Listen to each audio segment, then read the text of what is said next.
ልጆች እንዴት ናችሁ? እኛ በጣም ደህና ነን።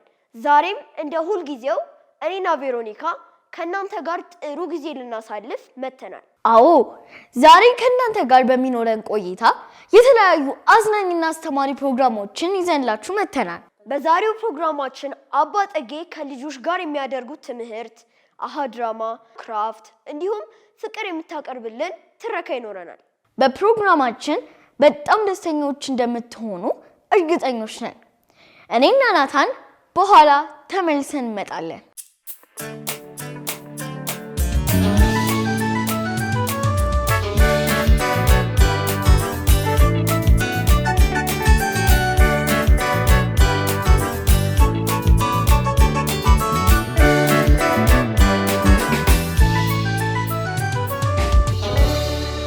እንዴት ናችሁ ልጆች?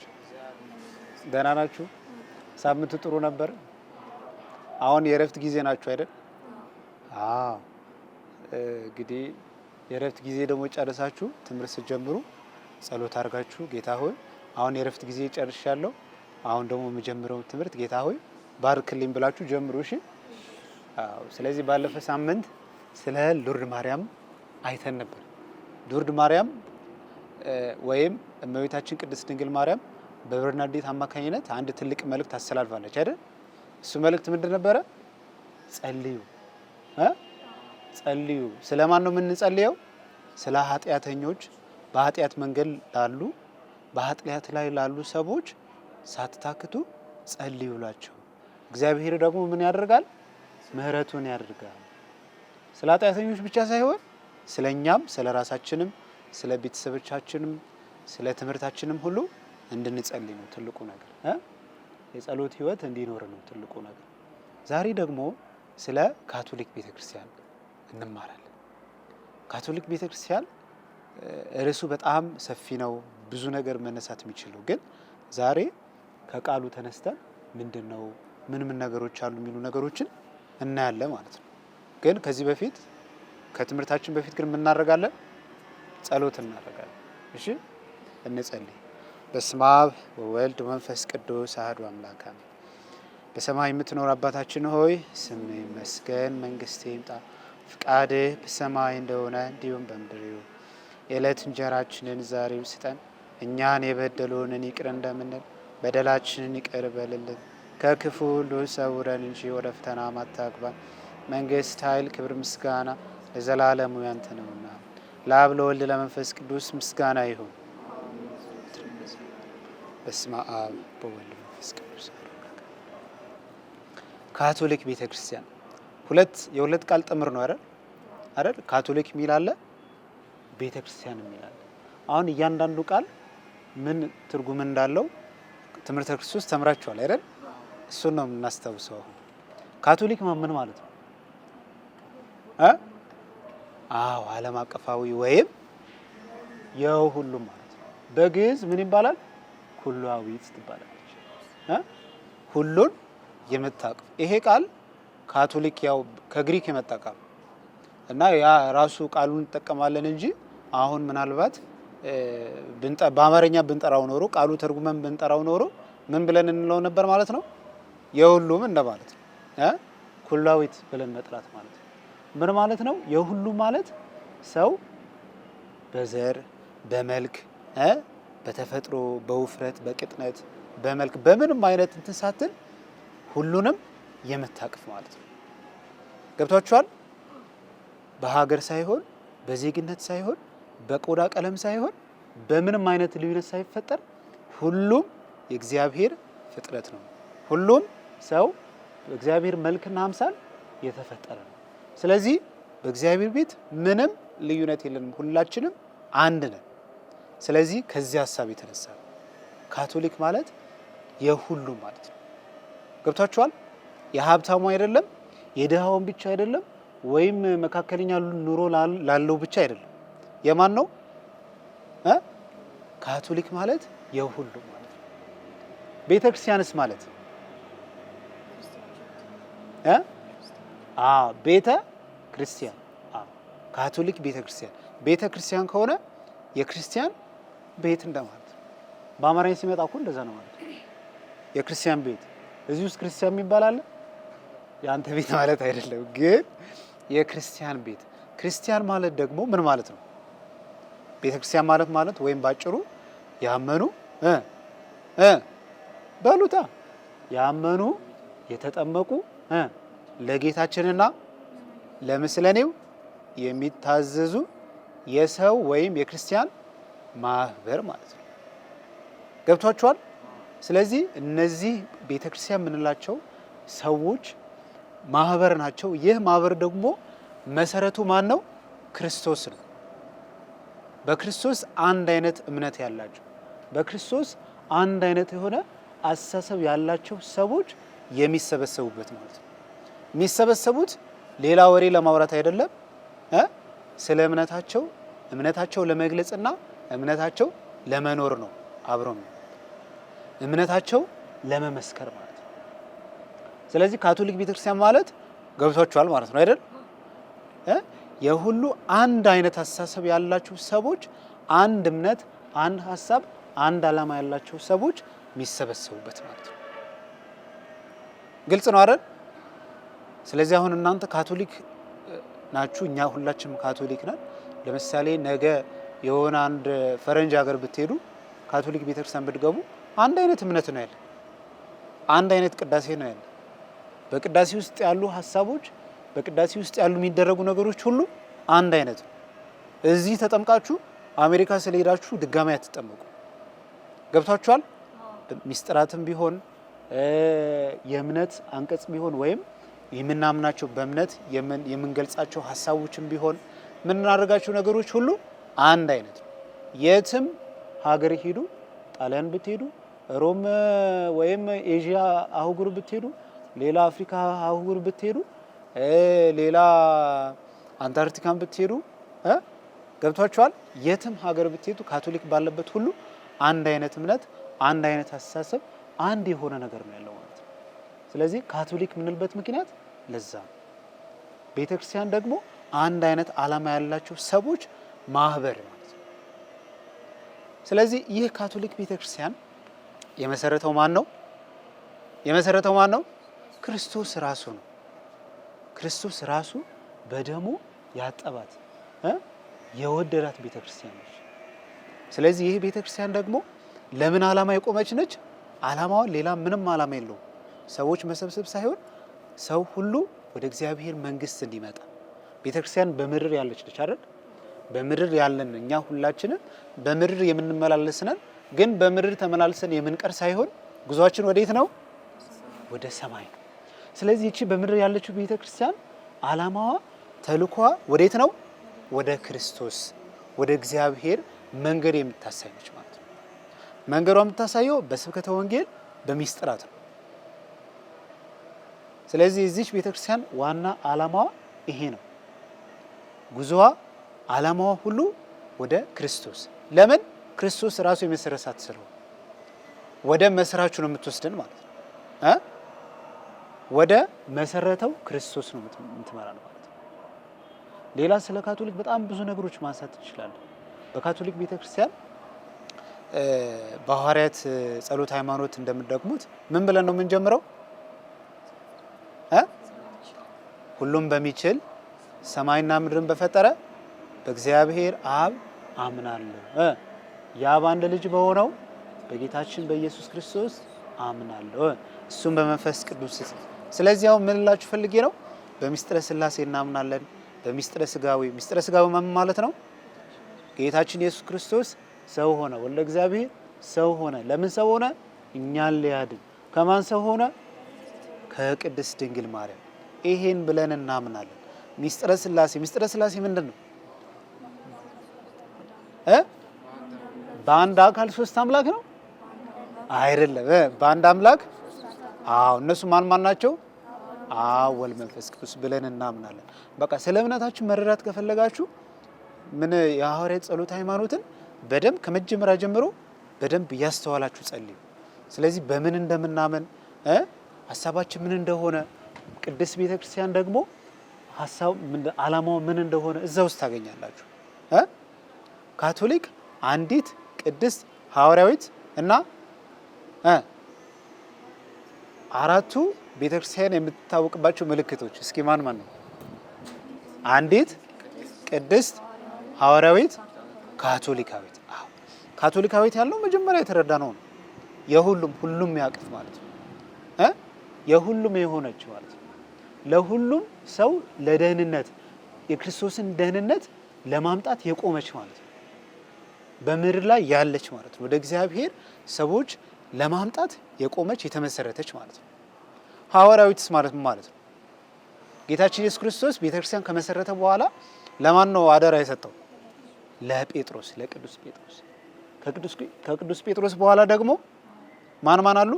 ጳጳሳት አሉ። ለቤተክርስቲያን ከጴጥሮስ ጀምሮ ከጴጥሮስ በኋላ ቤተክርስቲያን ያስተዳደሩ ሰዎች ጳጳሳት ይባላሉ። እነዚህ ስንት ጳጳሳት አልፈዋል እስከዛሬ ድረስ? ያለፉት አሁን በህይወት ያሉት ሳይሆን እስከዛሬ ድረስ 200 ስንት 264 ነው? 5 አይደለም 265 ፖፕ ፍራንሲስ ስንተኛ ናቸው? ለሚቀጥለው ጊዜ ይሄን ጥያቄ ትመልሳላችሁ። እሺ ፖፕ ፍራንሲስ አሁን አልመልስላችሁም። ፖፕ ፍራንሲስ ስንተኛ ጳጳስ ናቸው? ስለዚህ ሐዋርያዊት የሚባለው ጌታችን ኢየሱስ ክርስቶስ ቤተክርስቲያን ከመሰረተ በኋላ በሐዋርያት እጅ ሲተዳደር ቆየ። ሐዋርያት የእግዚአብሔር ስራ ሲፈጽሙ ቆዩ። አሁን ደግሞ ጳጳሳት፣ ካህናት፣ ዲያቆናት፣ ሲስተሮች እኛ ሁላችንም የዚህ የቤተክርስቲያን አካል ክፍሎች ሆነን የእግዚአብሔር መንግስት እናስፋፋለን፣ ቃሉን እንሰብካለን ማለት ነው። ያ እምነት ግን ከየት ነው የተቀበለው? እኛ ከሐዋርያት። ሐዋርያት ከማን ተቀበሉ? ከክርስቶስ። እሺ አንዲት ደግሞ አለ አይደል? ሶስተኛው ምልክት ደግሞ አንዲት ማለት ነው? ጌታችን ኢየሱስ ክርስቶስ ስንት ቤተክርስቲያን የመሰረተ? አንድ ቤተክርስቲያን። ቤተክርስቲያኖችን አላለም፣ ቤተክርስቲያኔን። ለምን? እሱ አንድ ስለሆነ አንድ ሐሳብ፣ አንድ ዓላማ፣ አንድ እምነት ያላት ቤተክርስቲያን የመሰረተ። ስለዚህ አሁን እዚህ ቀበና ኪዳነ ምሕረት አለ፣ ካቴድራል ልደታ ማርያም አለ፣ ወደዚህ ስትሄዱ ቅዱስ ገብርኤል ቤተክርስቲያን አለ። ስለዚህ እነዚህ ቤተክርስቲያኖች በቦታ መንፈሳዊ አገልግሎት የሚሰጡ ናቸው እንጂ ዓላማቸው ግን ሐሳባቸው ግን አንድ ነው። ስለዚህ አንድ ቤተክርስቲያን። ለምን? የአንድነት ከማን የሚመጣ ስለሆነ? ከክርስቶስ የሚመጣ ስለሆነ። ሌላ ምንድነው? ካቶሊካዊት፣ አንዲት፣ ሐዋርያዊት፣ ምን ቀረ? ቅድስት። እቺ ደግሞ ወሳኝ ቃል ነች። ቅድስት የምትባልበት ምክንያት ቤተክርስቲያን ቅድስት ነች። ለምን? የመሰረታት ራሱ ክርስቶስ ምን ስለሆነ? ቅዱስ ስለሆነ። ቤተክርስቲያን ቅድስናው የምታገኘው ከማን ነው? ከመስራቿ ከክርስቶስ ነው። ዓላማዋ ለቅድስና ነው። ስራዋ ሁሉ ቅድስና ነው። ሩጫውም ደግሞ ያን ቅድስና ለመውሰድ ለመካፈል። ያን ቅድስና የሚገኘው ከማን ነው ብያችኋለሁ? ከጌታችን ከኢየሱስ ክርስቶስ። ስለዚህ ካቶሊክ ቤተክርስቲያን አንዲት ነች፣ ቅድስት ነች፣ ሐዋርያዊት ነች፣ ካቶሊካዊት ነች። ስለዚህ አሁን ሌላ ጊዜ ደግሞ ሰፋ ባለመጥ ሌሎች ነገሮችን እያነሳን እናወራለን። ለዛሬ ግን እዚህ ላይ እናበቃለን።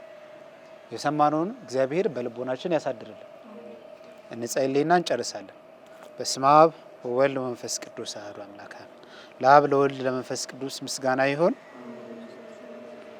በስመ አብ ወወልድ ወመንፈስ ቅዱስ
ሰላም ልጆች እንዴት ናችሁ? ተመልሰን መጥተናል። ዛሬ ደግሞ የምናየው ነገር ምን ሆነው ስለ ይሄን ሰሞን የክርስቲያኖች ህብረት ወይ ደግሞ ክርስቲያኖች በህብረት ተሰብስበው የሚጸልዩበት ወይ ደግሞ የጋራ የህብረት ስራ የበጎ ስራዎችን የሚያደርጉበት ጊዜ ላይ እንገኛለን።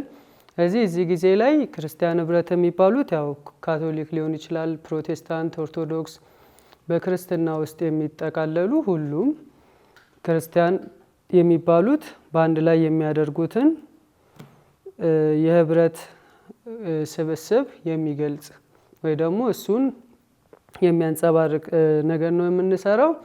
እዚህ አብረን እንሳተፍ። የምንጠቀማቸው ነገሮች እንደዚህ አይነት ወረቀት ኤ4 ሆኖ በከለር የተለያዩ ከለሮች ቢሆኑ ይመረጣሉ። የተለያዩ የክርስትና ህብረትን ለመግለጽ ከዛ ማርከር ለበኋላ ለመጻፍ እስራስ እዛ ሲቀጥል መቀስና ማጣበቂያ ነው የሚያስፈልገን እና ቻርት ፔፐር ወረቀት ያላችሁን ተለቅ ያለ መሆን ይችላል።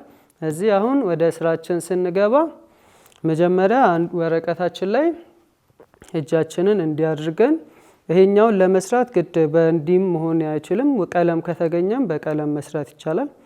አሁን ለጊዜው እጃችንን እንዲያድርገን በእጃችን ቅርጽ እንስላለን።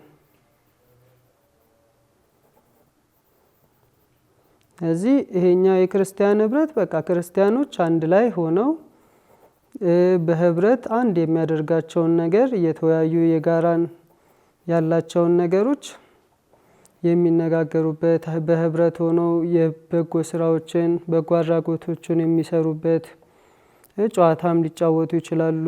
አንድ የሚያደርጋቸውን ነገሮች የሚያደርጉበት ጊዜ ነውና እናንተም ለዚህ ህብረት መጸለይ ማሰብ ይኖርብናል። እዛ የቀረጽነውን በጣታችን ልክ ያወጣነውን ነገር ምን እናደርገዋለን? እንቆርጠዋለን በመቀስ።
ስለዚህ እንዲህ የቆረጥን በደንብ በቅርጹ አውጥተን የእጃችንን ያው የተለያየ ቀለም መምረጣችን በደንብ ጎልቶ እንዲታይ የተለያየ መሆናችን መለየታችን ውበታችን ሊሆን እንደሚችል ማሳያም ይሆነን ዘንድ ነው። ስለዚህ አሁን ይሄንኛውን ካደረገን በኋላ ምን እናደርጋለን? በዚህ በአዘጋጀነው ወረቀት ላይ ትልቅ ወረቀት ላይ እጃችንን ሁሉንም እኛ ቀድመን ስላዘጋጀን እናንተ እንትን በሉ።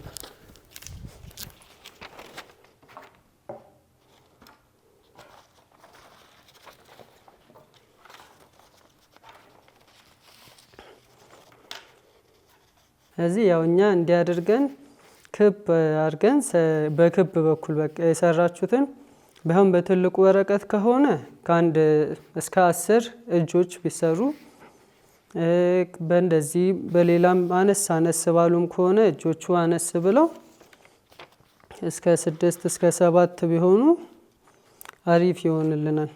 ስለዚህ አሁን እኛ የተጠቀምነው 1 2 3 4 5 6 7 8 ተጠቅመናል። እኛ እዚህ እናንተ በቤታችሁ ደስ ባላችሁ መጠን መጠቀም ትችላላችሁ።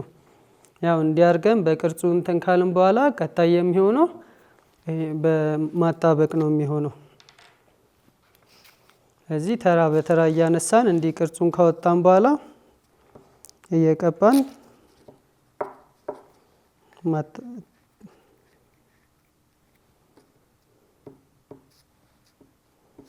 ዳሩን በደንብ ከቀባ ነው በቂ ነው።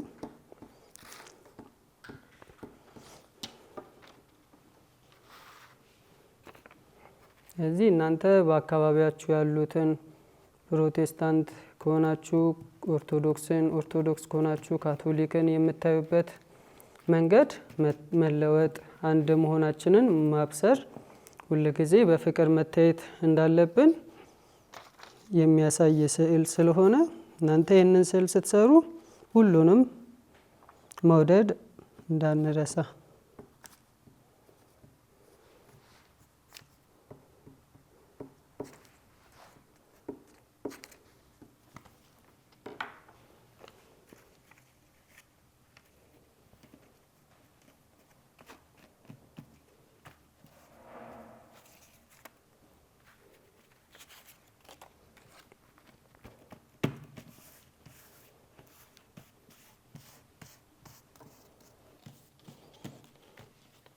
ያው የኛ እንዲህ ሆኖ ወጥቷል።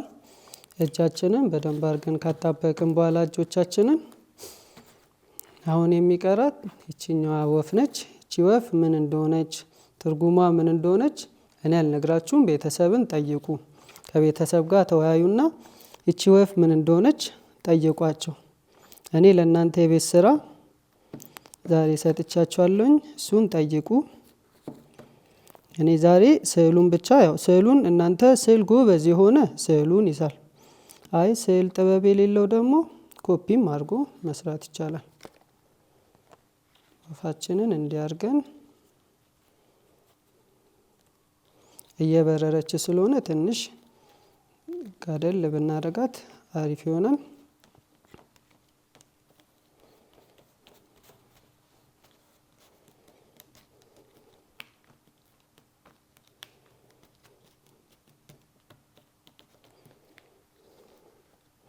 አሁን እንዲህ ካወጣ ነው በኋላ የኛ እንዲህ ሆኖ ወጥቷል። አሁን የሚቀረን የመጨረሻው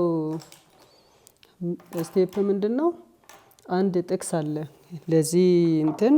ለዚህ ፕሮግራም ወይ ደግሞ ለክርስቲያን ህብረት ታስቦ ለሁሉም እንዲሆን የተባለ የተመረጠ የሚመረጠውም በአንድ ቤተ ክርስቲያን ሳይሆን በአካባቢ በሚገኙ የክርስቲያን ህብረቶች የሚመረጥ ጥቅስ ነው። ይሄም ጥቅስ የሚመረጠው የጋራ ከሚያደርገን አንድን የማንለያይበት ከመጽሐፍ ቅዱስ ነው። አዲስ ኪዳን ላይ ሁላችንም ልዩነት እንደሌለን ስለሚታወቅ ይህንን ጥቅስ በጋራ በህብረት ነው የሚወጣው። እዚህ በአሁኑ የዚህ ዓመት ከኤፌሶን ምዕራፍ 4 ከቁጥር 4 የተወሰደ ሲሆን ለአንድ ተስፋችሁ እንደ መጠራታችሁ መጠን አንድ አካል አንድ መንፈስ ተሆኑ ዘንድ እማልዳችኋለሁ ይላል ቅዱስ ጳውሎስ በመልእክቱ ላይ። ከዛ ይሄንን እንጽፋለን።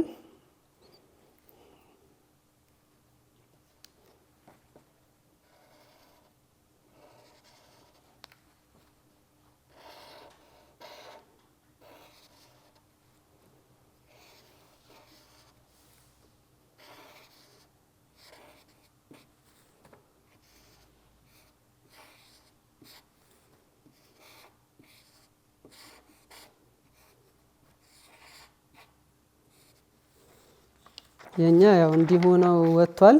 እዚህ ለአንድ ተስፋችሁ እንደ መጠራታችሁ መጠን አንድ አካል አንድ መንፈስ ተሆኑ ዘንድ እማልዳችኋለሁ ይላል። እዚህ ማለት ምንድነው? በቃ ሁላችንም የተፈጠርንበት ዓላማ አንድ ለመሆን ነው፣ ለመዋደድ፣ ለመቀራረብ። የተለያየ ማንነት ቢኖረንም ልክ እንደነዚህ እጆች የተለያየ ማንነት አላቸው፣ የተለያየ ቀለም አላቸው። አንዱም አነስ ይላል፣ አንዱ ተለቅ ይላል፣ ግን ውብ ናቸው። እዚህ ልዩነታችን ውብ ሊሆን ይገባል። አንዱ እንትን ስለሆነ አንዱ ሌላ ስለሆነ ሳይሆን ሁላችንም በፍቅር በመተሳሰብ በህብረት መኖር እንዳለብን የሚያሳይ ስራ ነው ዛሬ የሰራ ነው። እዚህ ይህንን ስራ የሰራን ነው ቅድም እንዳልኳችሁ ይሄኛው ወር ክርስቲያን ህብረት በአጠቃላይ አንድ ላይ በመሆን እየጸለዩ ቢሆን ጨዋታዎችንም እየተጫወቱ ሊሆን ይችላል፣ ወይ ደግሞ በጋራ የበጎ ስራዎችንም እየሰሩ አንድ ላይ የሚያሳልፉበት ጊዜ ነው። ስለዚህ ይሄኛው የተዘጋጀው ነገር በጥሩ በመልካም ዓላማ እግዚአብሔር በህብረት እንዲያስጨርሰው እናንተ እንድትጸልዩላቸው እኔ ጠይቃቸዋለሁ። ስለዚህ ዛሬ የሰራ ነው በቃ የመጨረሻ ማጠቃለያ የሚሆነው ያው ይሄንን ይመስላል። እዚህ ያው የተለያዩ እጆች የሚያማምሩ አሉ፣ እርግቧም አለችን የቤት ስራ የተሰጣችሁ። እዚህ የኛ ይሄን ይመስላል። ጥቅሱን ከላይ ነው የምናደርገው።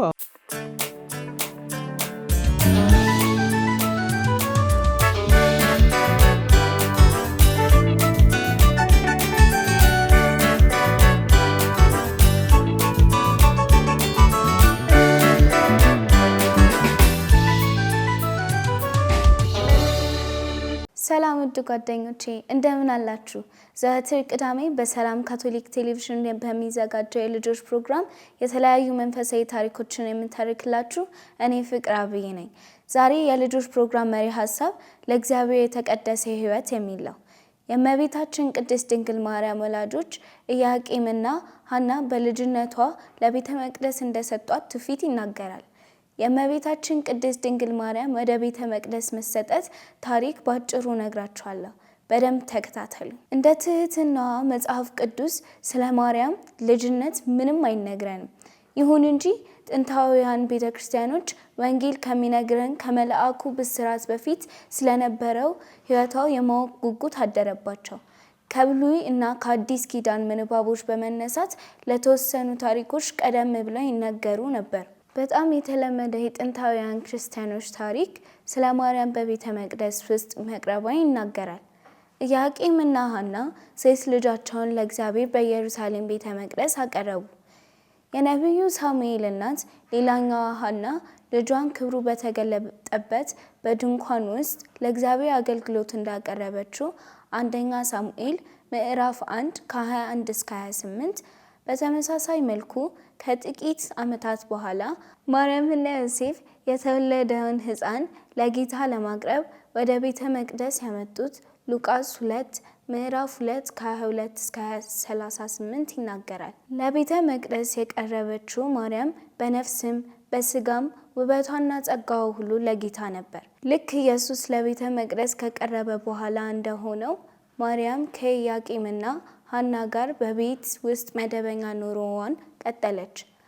ለወላጆቿ ተገዝታ በሴትነት እያደገች ማርያም ጸጋን የሞላባት ልቧ ለእግዚአብሔር ፍቅርና ለሰው ልጆች ፍጹም ራስን ለመስጠት ዝግጁ ነበረች። በዕለት ተዕለት ኑሮዋ እመቤታችን ቅድስት ድንግል ማርያም ማንም ሰው እንግዳ ነገር አያስተውልባትም ነበር። ቅድስና የሚማርክ ስለሆነ እንደ ቅዱሳን ሁሉ በዙሪያዋ ያሉትን ትማርካለች። በጸሎት ቅዱሳት መጻሕፍትን በጥልቀት በመረዳት የአዳኝን መምጣት በሚያበስሩት ትንቢቶች ላይ ብዙ ጊዜ ታሰላስል ነበር። የኤልዛቤትን ሰላምታ በሰማች ጊዜ በውስጧ ያለው መንፈሳዊ ብርታት በቅኔ ገልጣለች። እመቤታችን የእግዚአብሔር ብቻ እንደነበረች በነፍስም በስጋም ፍጹም ለደህንነት ምስጢር የተሰጠች ነበረች።